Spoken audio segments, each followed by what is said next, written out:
Don't know your Weapon X from your X-Men? No idea what a snikt is? Fear not. Here's everything you need to know about Hugh Jackman's Wolverine. While X-Men might have been a popular franchise for Marvel Comics at the tail end of the 1990s, comic book movies weren't exactly in vogue. After the disastrous response to 1997's Batman and Robin shook Hollywood to its core, the superhero genre became kryptonite for Hollywood actors. Despite this sense of foreboding, many stars were linked to the part of Wolverine at this time, with some openly throwing their hat into the X-Men casting ring. Before Hugh Jackman grew out his mutton chops and learned to say bub, Scottish actor Dougray Scott was cast as Wolverine in Bryan Singer's first X movie. Unfortunately, his work on Mission Impossible 2 ran into overtime, and he was forced to drop out of X-Men by, of all people, Tom Cruise. Scott told The Telegraph in 2020, "Tom Cruise didn't let me do it. We were doing Mission Impossible and he was like, 'You've got to stay and finish the film.' And I said I will, but I'll go and do that as well. For whatever reason, he said I couldn't. He was a very powerful guy." Instead, Hugh Jackman found his way into the movie and the hearts of millions. The casting of Hugh Jackman as Wolverine caught many people in the movie industry off guard, including the actor himself. In a later interview with Jimmy Fallon, Jackman revealed that his Wolverine audition was only 20 seconds long. At the time, he saw it as nothing more than a box-ticking exercise on the studio's part since Dougray Scott had already been cast in the role. When I walked into that room, I was pretty sure that I wasn't playing the role. But it seemed that 20th Century Fox wanted to hedge their bets. Dougray Scott had the role, and then he got caught up on Mission Impossible 2, but everyone thought that would get sorted. But the studio said, look, we need a backup plan just in case. Jackman explained that this took the pressure off him during his audition, since he didn't believe there was any chance he'd get the part. He just went with the flow. Kevin Feige, who was an associate producer on the first X-Men film, even offered to drive him to the airport and get a bite to eat. The actor told him that he didn't have to go out of his way to be nice, however, as he knew the chances of him getting the part were extremely slim. And we all know what happened next. Hugh Jackman has always worn his heart on his sleeve when it comes to his wife, Deborah Lee Furness. In an Instagram post celebrating their 25th anniversary, Jackman wrote, "From nearly the moment we met, I knew our destiny was to be together."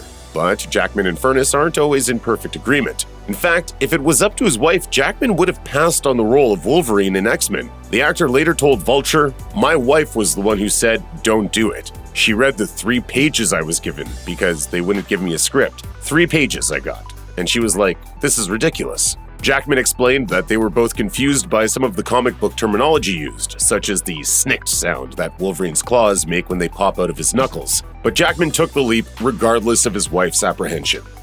In an interview with Female Magazine, Hugh Jackman admitted he knew nothing about the X-Men comic book series before he received the movie's script. However, he liked what he read on the page and could easily tell Logan was a resonant character with enormous potential. But even though Jackman was excited about the gig, the people around him tried to temper his expectations. He explained, "I remember several people saying to me, 'Make sure you book another gig before this thing comes out.' You know, try and use the leverage to get another job. Because the word on the street is, it's probably not going to do great business." Though this advice might sound strange today, these were the days before the superhero boom changed cinema as we know it. Back then, making a comic book movie was basically a coin flip. Maybe the people adapting the comics in question had vision, passion for the source material, and the talent to pull it off. Or maybe they were simply trying to cash in on a recognizable brand. Fortunately, the word on the street was completely off the mark in this instance. In fact, there's an argument to be made that the box office success of X-Men is what led to Hollywood's renewed interest in superhero movies.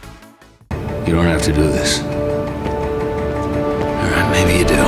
Out of the 3 Wolverine films, the one that gets the worst rap is X-Men Origins Wolverine. Directed by Gavin Hood, Origins earnestly attempts to bring Wolverine's complex beginnings to the screen. But many of its artistic choices, such as the treatment of Deadpool and Gambit's tragic lack of screen time, left fans and critics disappointed. The movie might have been doomed from the start, however, no matter what creative decisions it made, as an unfinished copy was leaked onto the internet more than a month before it was released in US theaters. Speaking to the media at the time, Jackman remarked, "It's a serious crime, and there's no doubt it's very disappointing. I was heartbroken by it." The actor added that pirates who downloaded the movie were watching an incomplete creation which simply couldn't be judged according to typical metrics. Though this rough version had already been watched by a vast number of people before the film arrived in cinemas, X-Men Origins Wolverine still managed to make a decent $373 million off a $150 million budget. In 2011, the mystery of who leaked the movie was solved when a New Yorker named Gilberto Sanchez pleaded guilty to uploading the unfinished film onto the internet.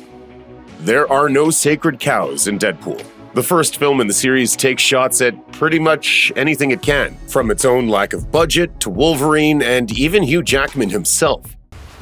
Fake laugh, hiding real pain. The franchise doesn't stop there either. If anything, Deadpool 2 amps up the insults. While it appears to be all in good fun, some people might not take too kindly to being the butt of an oft-repeated joke. But Hugh Jackman actually loved these quips. As Deadpool co-writer Rhett Reese told Yahoo, the great thing about it is that Hugh was a little bit like a guardian angel for us. He was very supportive of the movie. He was very supportive of us poking fun at Wolverine.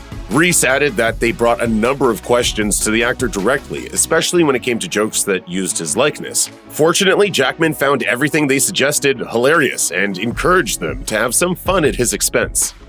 Every studio would love to sign an actor up to play a superhero forever, especially if the money is rolling in. The truth is, though, actors usually want to portray a wide variety of different characters over the course of their careers. Committing to a singular role for a long stretch of time is a very rare occurrence. Normally, a contract may be for a few years or a couple of movies, but even then, stars seem to count down the days before they can hang up their spandex. Hugh Jackman is a notable exception to this rule. In his first stint, he played Wolverine for nearly 17 years, eventually going out on his own terms in Logan. No one could fault him for that, after almost 2 decades at the wheel. It's a remarkable achievement, and a record-breaking one at that. In 2019, both Jackman and Patrick Stewart received Guinness World Record certificates for having the longest careers as live-action Marvel superheroes. And that was before both Stewart and Jackman returned to their respective roles.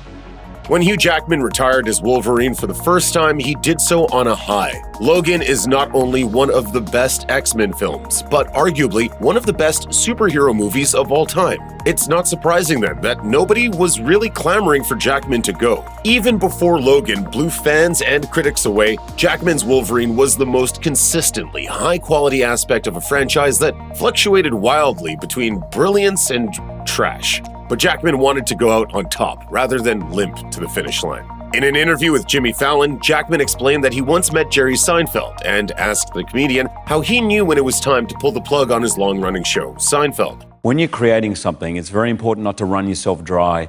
It's not about finishing on top necessarily, but making sure that you're creatively still got something left. The actor added that he immediately went home and told his wife that he was hanging up the claws for good.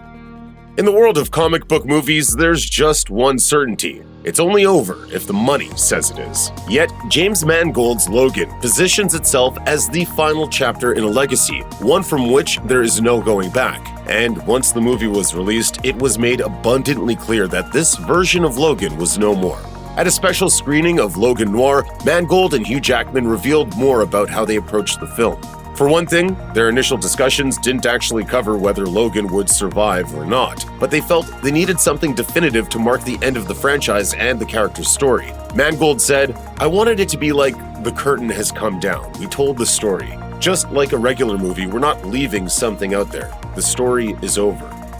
When fans learned that the X-Men would be joining the Marvel Cinematic Universe, the rumor mill went into overdrive regarding who would succeed Hugh Jackman as Wolverine. Some fans thought Daniel Radcliffe would be a good pick, while others swore only Tom Hardy should be in consideration for the role. There was even a passionate petition for Danny DeVito to play the hero. Unzip me! It's all coming back!